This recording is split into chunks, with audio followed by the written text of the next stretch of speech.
In the quiet town of Willow Creek, nestled deep in the forests of Oregon, there lived a young man named Jake Thompson. Jake was known for his mischievous nature and love of pranks. He often pushed boundaries, even when his friends warned him not to. One Friday night, Jake and his friends were hanging out near the town's old cemetery. The moon was full, casting an eerie glow over the weathered tombstones. The group was bored, and someone suggested a game of truth or dare. When it was Jake's turn, his friend Chris dared him to do something outrageous. "I dare you to pee on one of the graves," Chris said with a grin. The group laughed, but Jake hesitated. "Come on, man," Chris teased. "You're not scared, are you?" Jake, never one to back down from a challenge, smirked. "Scared? Of what? Ghosts? Please." He walked into the cemetery, his friends watching from a distance. He chose an old moss-covered tombstone with the name Samuel Hargrove barely visible.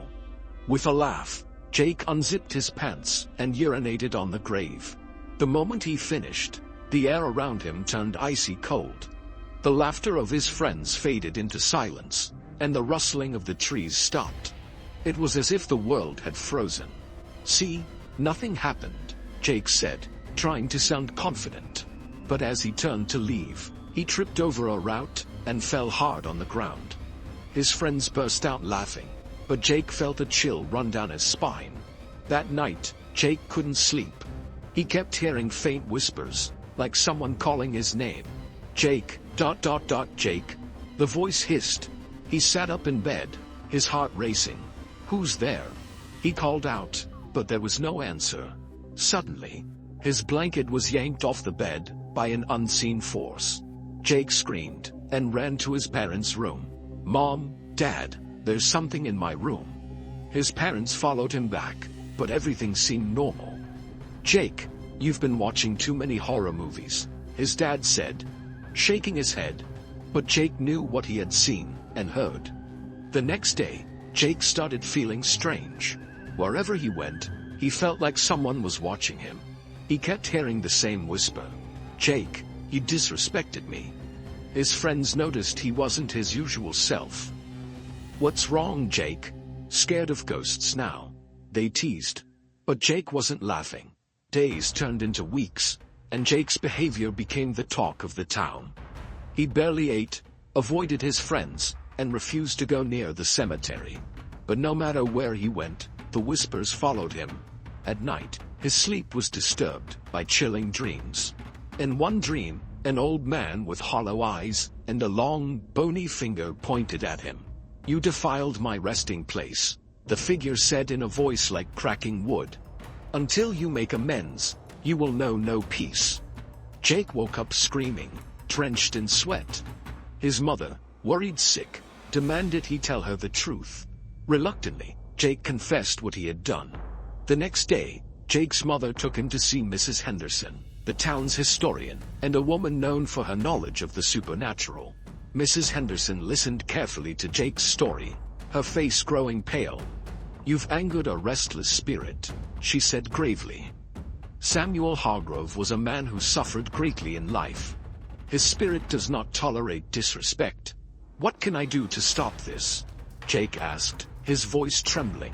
"You must appease the spirit," Mrs. Henderson replied. "But it will not be easy. You must visit the grave again and offer a proper apology. You'll need items for a cleansing ritual: white chalk, sage, a black candle, and a personal offering.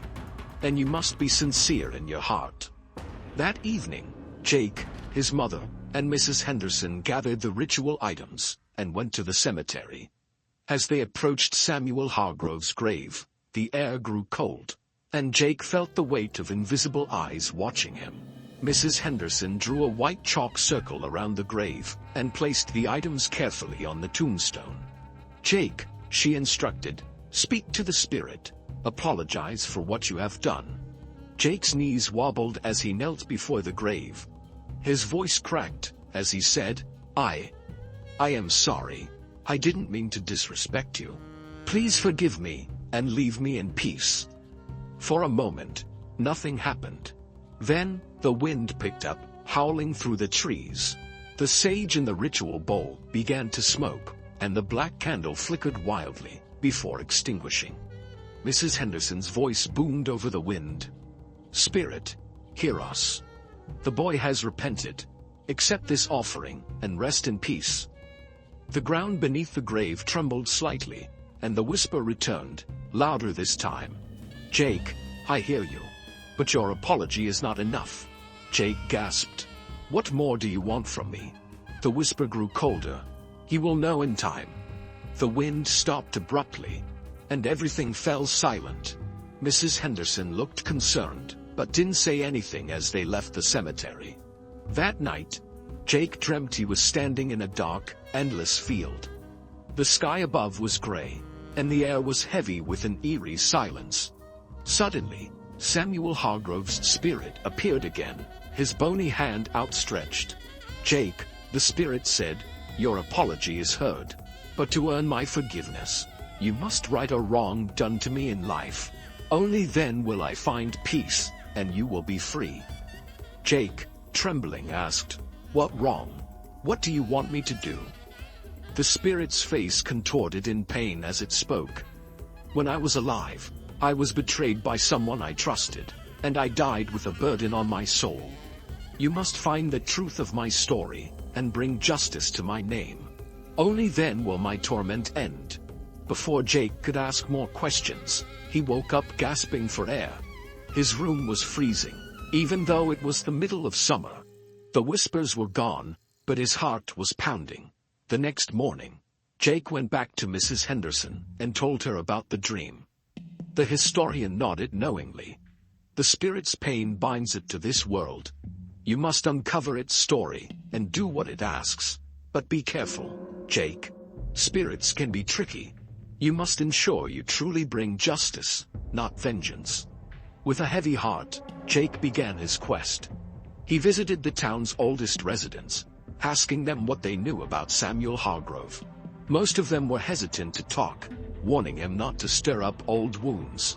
But one elderly man, Mr. Carter, finally agreed to tell him what he knew.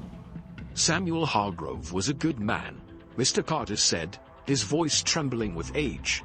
But he was too trusting. There was a man, his closest friend, who envied him. Some say that friend had a hand in his death, but no one could prove it. "Who was the friend?"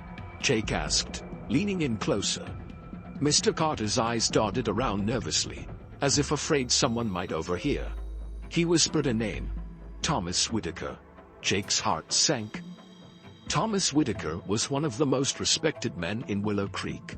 If he was involved, this task was going to be much harder than Jake had imagined.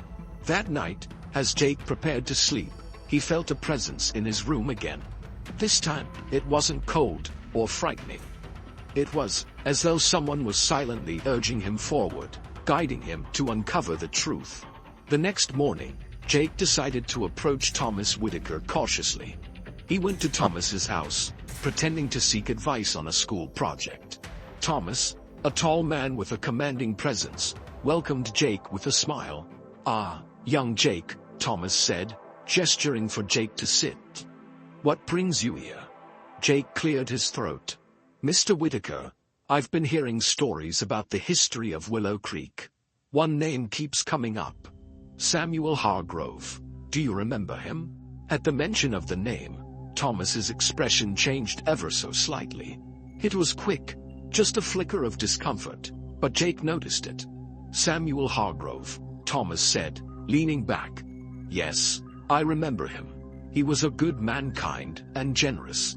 Why do you ask about him?" Jake hesitated, choosing his words carefully. "I'm curious about the history of our town. They say his death was mysterious. Do you know anything about what happened to him?" Thomas's face grew serious, and his voice lowered. "The past is the past, Jake. Sometimes it's best not to dig too deeply. What happened to Samuel was a tragedy, but it's been over 4 years." Jake nodded, pretending to accept the answer. But his instincts told him Thomas was hiding something. That evening, Jake returned to Mrs. Henderson and told her about the conversation. The historian stroked her chin thoughtfully. "Thomas knows more than he's letting on." You'll need to find another way to uncover the truth. But how? Jake asked, frustration creeping into his voice. He won't just tell me. Mrs. Henderson handed him a small pouch filled with herbs. This will help you dream clearly tonight. Spirits often reveal what they cannot say aloud when you are in their world. Reluctantly, Jake took the pouch. That night, he placed it under his pillow and fell into a restless sleep. In his dream, Jake found himself standing in the town square. It was night, but the square was lit by a strange blue glow. Suddenly, Samuel Hargrove's spirit appeared before him, looking more human than ghostly. "Jake," the spirit said, his voice steady but filled with sorrow, "you are close. Thomas Whitaker betrayed me. He was like a brother to me. But his envy led him to poison my drink during a town celebration."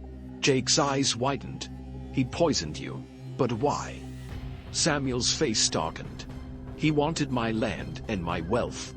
After I died, he spread lies about me, claiming I was cursed. My family was shamed, and he took everything I owned." Jake clenched his fists. "Then he must be exposed." Samuel shook his head.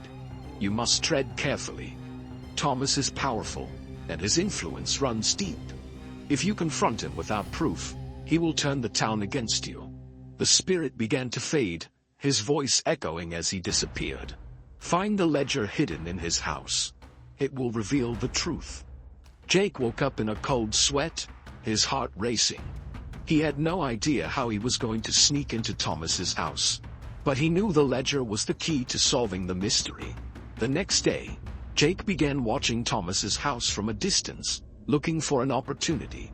Late that night, when the town was quiet and Thomas's lights were out, Jake crept into the house. His heart pounded as he searched Thomas's study, careful not to make a sound. After what felt like hours, he found a small locked chest tucked away under a pile of old books. Using a knife, he pried it open and discovered a dusty ledger inside. Flipping through its pages, Jake's blood ran cold. The ledger detailed Thomas's schemes, how he had poisoned Samuel, forged documents to claim his land, and bribed others to keep silent. But before Jake could celebrate his discovery, he heard a loud creak behind him. He froze, clutching the ledger tightly. "What do you think you're doing, boy?" a deep voice boomed. Jake turned slowly to see Thomas standing in the doorway, his eyes blazing with fury. Jake's hands trembled as he clutched the ledger tightly against his chest. Thomas's silhouette loomed larger as he stepped closer, the dim light from the hallway casting long shadows across his face. "What are you doing with that?" Thomas's voice was cold and sharp, like a blade cutting through the silence. Jake swallowed hard, trying to summon courage. I know the truth, Mr. Whitaker," he stammered. "This ledger, ...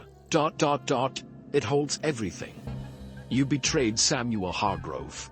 You poisoned him, and stole everything he had." Thomas's expression darkened further, and for a moment, Jake thought the man might strike him. But instead, Thomas let out a low, bitter laugh.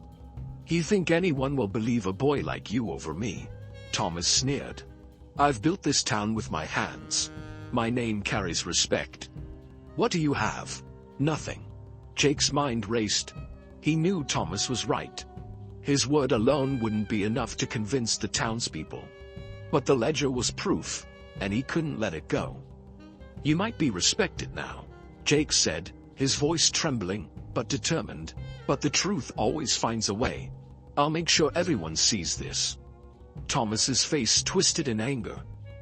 "You're not going anywhere with that, boy," he growled, lunging toward Jake. Instinct took over, and Jake darted past Thomas, clutching the ledger as he ran. His feet barely touched the ground as he bolted out of the house and into the night. He didn't dare look back, but he could hear Thomas shouting behind him, "Stop him! Someone stop that boy!" Jake's heart pounded in his chest as he zigzagged through the town, avoiding the main streets. The shadows of trees seemed to reach out for him, and every rustle of leaves made him jump. He didn't stop running until he reached Mrs. Henderson's house. He banged on the door frantically. "Mrs. Henderson, open up, please." The historian opened the door. her face creased with worry. "Jake, what's happened?" Jake stumbled inside, breathless, and thrust the ledger into Mrs. Henderson's hands. "This is it. This is the proof. Thomas Whitaker killed Samuel Hargrove, and stole everything." Mrs. Henderson's eyes widened as she flipped through the ledger. She nodded grimly. "This is powerful evidence, Jake. But you must understand, exposing Thomas will not be easy. His power runs deep, and there will be those who will try to silence you." "What do we do?" Jake asked, desperation in his voice. "The spirit won't rest until justice is done." Mrs. Henderson thought for a moment, then said, "We need the support of the townspeople. If they see this ledger, and hear the truth, they will stand with you. But it must be done carefully. Thomas is dangerous when cornered." The next day, Mrs. Henderson gathered the town council, and some respected members of the community, under the guise of an important meeting. Jake stood nervously by her side, the ledger hidden in a cloth bag. The crowd murmured with curiosity, wondering what the meeting was about. When everyone was seated, Mrs. Henderson stepped forward. "My friends," she began, "we are here to uncover a grave injustice that has lingered in our town for many years." The crowd fell silent as Mrs. Henderson explained the story of Samuel Hargrove, his kindness, his mysterious death, and the whispers of betrayal that had followed. Then she turned to Jake. "This young man, through great courage, has uncovered the truth." Jake stepped forward, his hands shaking as he held up the ledger. "This book," he said, "proves that Thomas Whitaker is responsible for Samuel Hargrove's death. He poisoned him, stole his land, and lied to all of you." Gasps and murmurs rippled through the crowd. Thomas, who had come to the meeting unsuspectingly, shot to his feet. "This is nonsense," he shouted. "That boy is lying. He's trying to ruin me." But Mrs. Henderson held up a hand. "We will let the ledger speak for itself." As Mrs. Henderson read aloud the entries detailing Thomas's crimes, the crowd's disbelief turned to outrage. Some townspeople began to shout, demanding answers from Thomas. Others looked at him with disgust, realizing the man they respected had built his wealth on lies and betrayal. Thomas's face twisted in panic. "You don't understand," he yelled. "I did what I had to do. Samuel was weak, he didn't deserve what he had." But the townspeople were no longer listening. They turned their backs on him, leaving him standing alone in the center of the square. As the crowd dispersed, Mrs. Henderson placed a hand on Jake's shoulder. "You've done well, Jake. The spirit will be at peace now." That night, as Jake lay in bed, he felt a calmness he hadn't known in weeks. In his dreams, Samuel Hargrove's spirit appeared one last time. This time, he looked at peace. "Thank you, Jake," the spirit said, with a gentle smile. "Because of you, I can rest. May your courage bring you blessings." And with that, the spirit faded into the light, leaving Jake with a newfound sense of strength and purpose. The townspeople confronted Thomas about his crimes. Stripped of his respect and influence, he was banished from Willow Creek, a fate worse than death for a man so proud. His wealth and lands were redistributed to those who had been wronged, and Samuel Hargrove's name was cleared. Jake became a hero in the town. Though he had been afraid, he had faced his fear and stood up for the truth. Mrs. Henderson praised him, saying, "It takes great courage to right a wrong, especially when the stakes are high." The grave that Jake had disrespected now became a place of honor. Townspeople would leave flowers there, paying their respects to Samuel Hargrove's memory.